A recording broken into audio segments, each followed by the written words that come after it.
Sa isang selda nagsisiksikan ang 10 hanggang 12 persons deprived of liberty.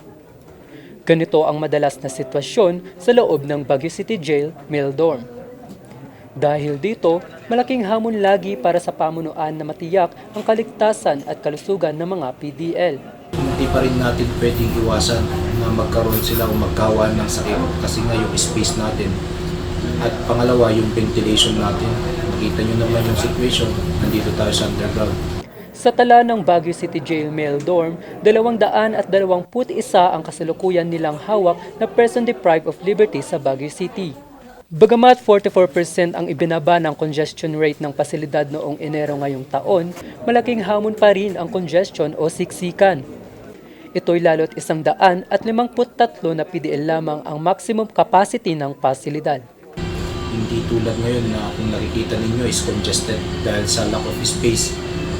Yung mga rehabilitation program ng BJMP is hindi basta-basta may patupad, may specific oras lang kasi nga congested yung area natin. At kapag bumaba yung congestion natin, at least hahaba rin yung oras kung saan ipapatupad yung mga rehabilitation program natin.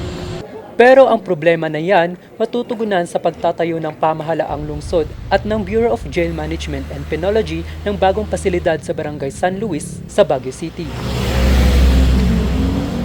Dito kakasya raw ang halos 480 mga PDL kung saan 214% ang itataas ng capacity nito kumpara sa kasalukuyang pasilidad.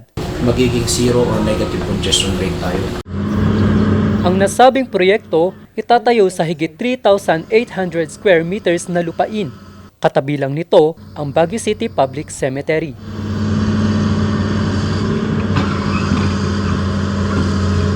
Ang problema, 100 puntod ang nakapaloob sa tatayuan ng nasabing pasilidad at umutol rin dito ang ilang residente lalo na sa paggawa ng access road. Dati gusto nilang dito hindi kami pumayag kasi private nga ito.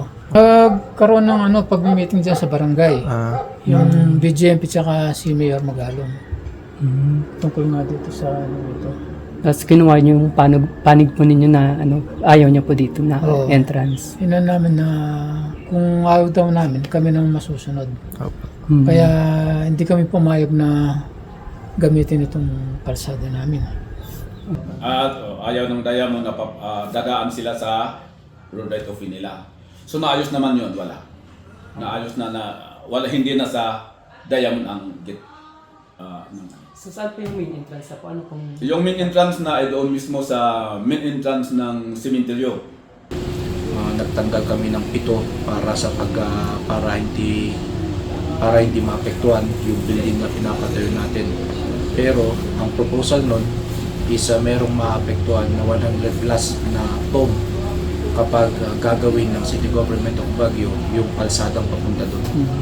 Sa ngayon, sinisimula ng hukayin ang magiging pundasyon ng itatayong 7 palapag na gusali.